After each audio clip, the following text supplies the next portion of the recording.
Can everybody hear me? Okay. I won't go fast. Can you hear me? Yes, we can hear you. We can hear you. Yeah. Okay, great. So my name is Marie Meckel. I'm honored to be here, and I want to thank Annette for her kind words. I met Annette last year in March when I called her up and said, I'm coming to Uganda and I wanted to meet some clinical officers, and she kindly put an amazing program together, and I'm so incredibly thankful for that opportunity. I'm going to today talk about what the World AMTC Network is, and essentially what it means to you as organizations all over West Africa. So let's see. How do we go to the next one? Can you go? Okay, so the World AMTC Network. There's the that's our. You can see we're all over the world. Can you go to the next slide, please?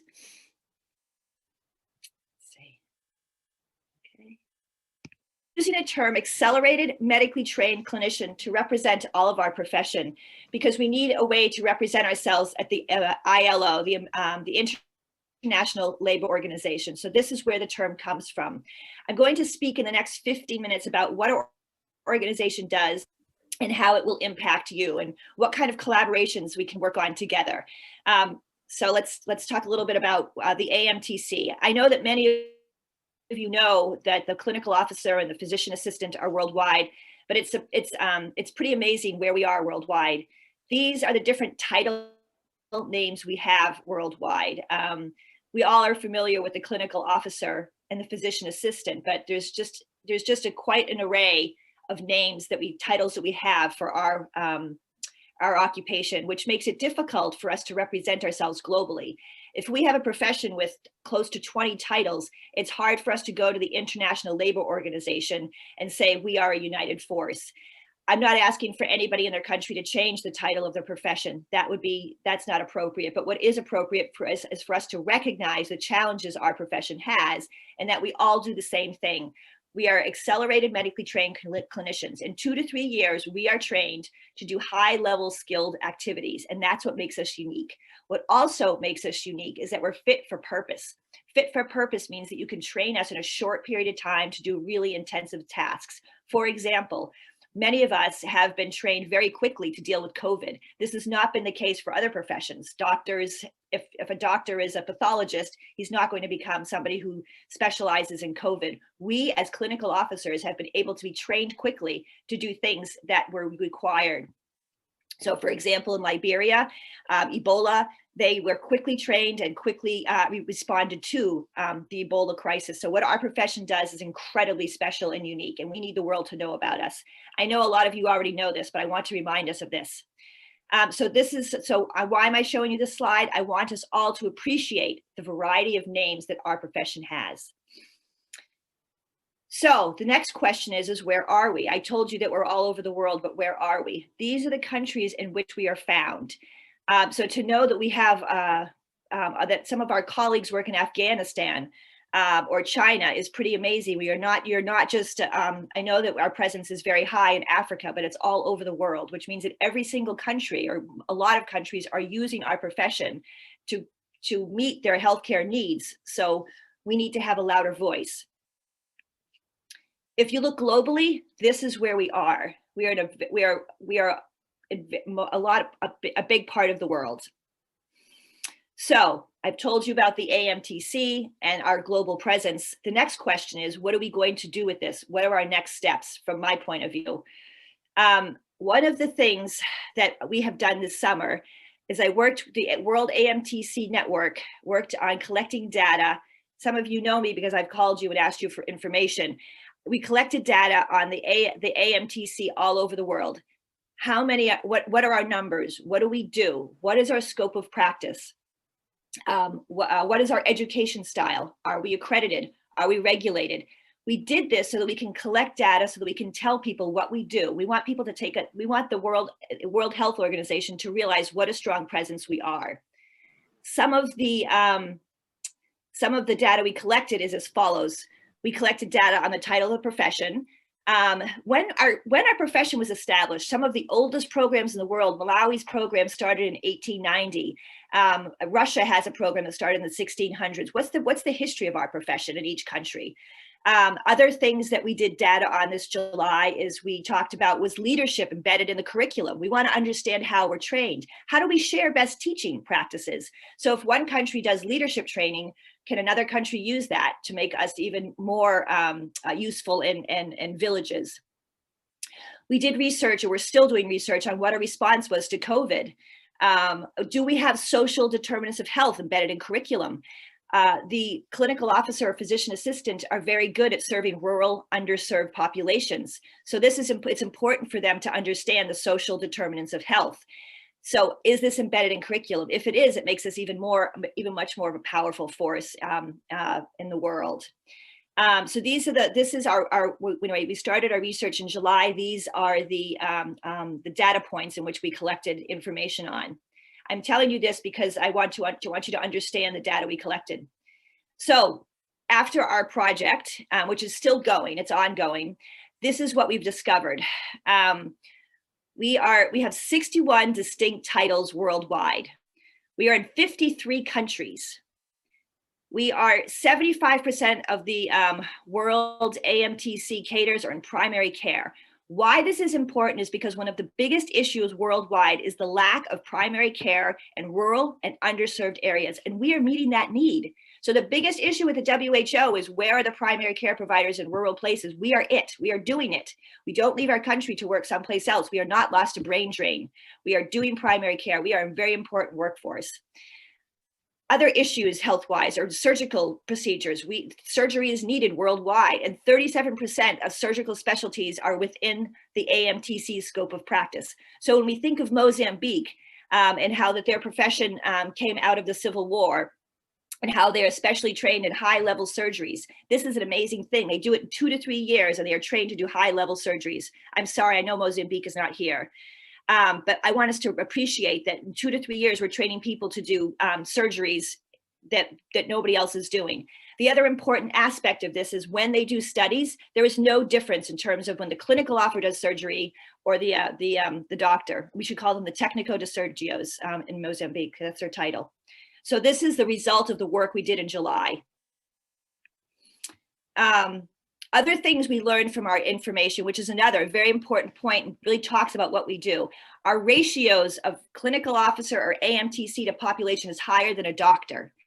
So look at those numbers there. A low resource country, the ratio of the AMTC is 1.08 compared to 0.77.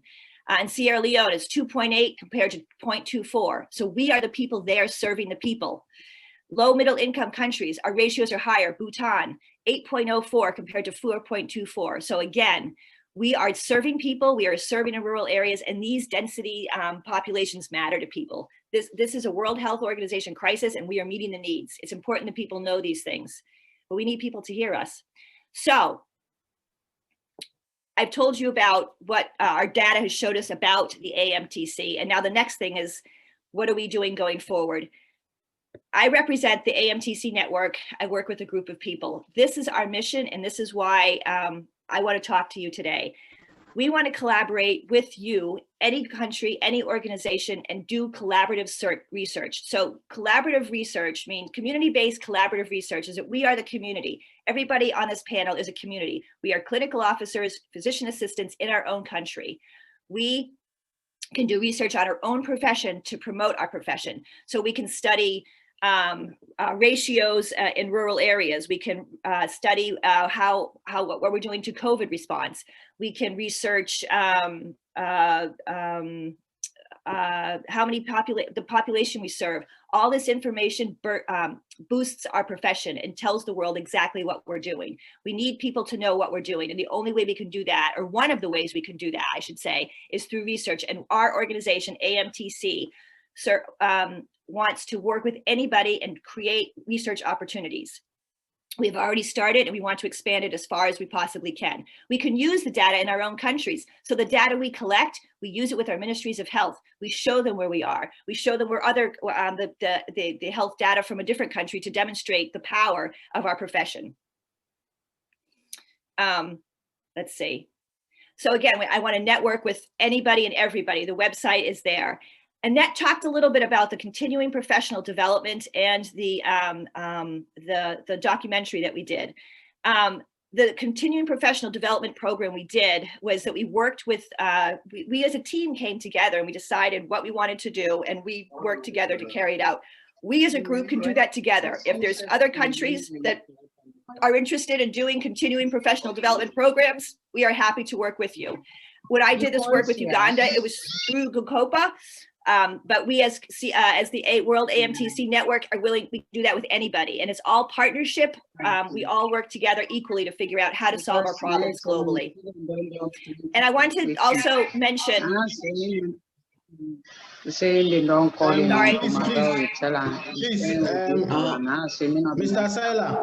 Sila, please mute your audio. Anyone who their audios on apart from Prof. Meckel should please mute their audios. We don't want to be getting feedback in the middle of the presentation, please. If you know your audio is on and you are not presenting, please mute it. Thank you. Prof, please go ahead. Oh, sure. Sorry. So the other thing I would say is that when we worked with the Ugandans, what we learned from it, and to the United States, we have a hard time teaching dermatology on dark skin because we don't have, African Americans are 10% of the population. It's not fair, but we do not do a good job in the United States of teaching dermatology on dark skin. We used the Ugandan curriculum and photos to teach our students in the United States. So this truly was an exchange. Any good project is an exchange of ideas. And the United States has benefited from the work from Uganda, and Uganda, I think, has benefited. So know that when I say partnership, I truly mean partnership. How are we going to benefit from whatever you have to bring to the table? How am I going to help you? So this is, to me, it's really important as a mission and a philosophy that there's an exchange of ideas. Nobody wants to feel like they're just receiving something and not giving something as well. It makes the partnership more rich. So please know that in every situation, we are looking to see how we can benefit our students in the United States or whatever. Let's see, what else do I want to say? I think that's it. So again, we're the World AMTC Network. We have a website. That's the organization. You have my email information. I will talk to anybody about any kind of projects we can embark on. I know that some of you approached me at the WAAPA conference. The site wasn't running yet, so I'm sorry if I've been delayed in responding to you. But we are up and running and ready to work with anybody. And I'm more available full time. So I have a lot of room in my schedule to do research projects. And I truly want to thank everybody for inviting me. I want to thank Annette for being the most amazing host when we went to Uganda. I'm hoping to go back to Uganda and Kenya once the COVID scare goes down. I will hopefully be working on, I don't know, I hope to work on curriculum harmonization and working with Kenya in terms of problem-based learning and embedding it into some of their curriculum. But I am thankful for every opportunity that you've had in terms of letting me visit your countries. And I thank you for letting me talk today, and I will take any questions you have. Right. Thank you very much, Prof. Marie Meckel, for the very insightful presentation. I mean, it's amazing to see the work you have done across Africa. I mean, we thank you very much for the work you have done for the AMTCs in the world. We have five minutes for questions. If that's okay, Mr. Host.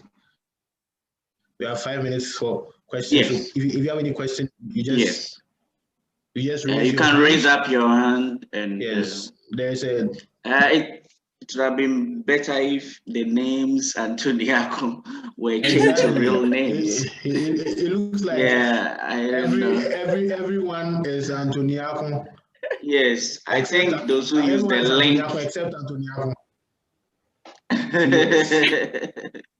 Antoniaco himself is West African Association of PAs, and everyone else is Antoniaco. That's okay. I think in our subsequent ones, the names are going to change to everyone's real name. We will reset the link, and then you can log in with your own details. Yes, please. If you have any question, you can put up your hand so that we acknowledge you, and then you can have the floor. you have any questions, you have just 5 minutes for that. I'm Christopher, now calling from Liberia, specifically in Grand Crew County. I want to appreciate the presenter. She presented very fine, but my only qualms will be that if she will share the various slides in our various email so that at least we can go, because she was talking very fast. So if she can please share the slides in our various emails so that we can know that they have been doing also. Thank you. Okay, thank you, sir. Prof, can the slide be shared? Of course, and I am sorry I spoke quickly. The AMTC Network is here to collaborate with you to create research. Okay. That's what I was trying to say. All right, thank you very much. So the slides will be given to Hello? Yes, hello, please. I want to thank the prof for the very good presentation made, and we have been collaborating with her and the AMTC in the various activities and other presentations we have been doing.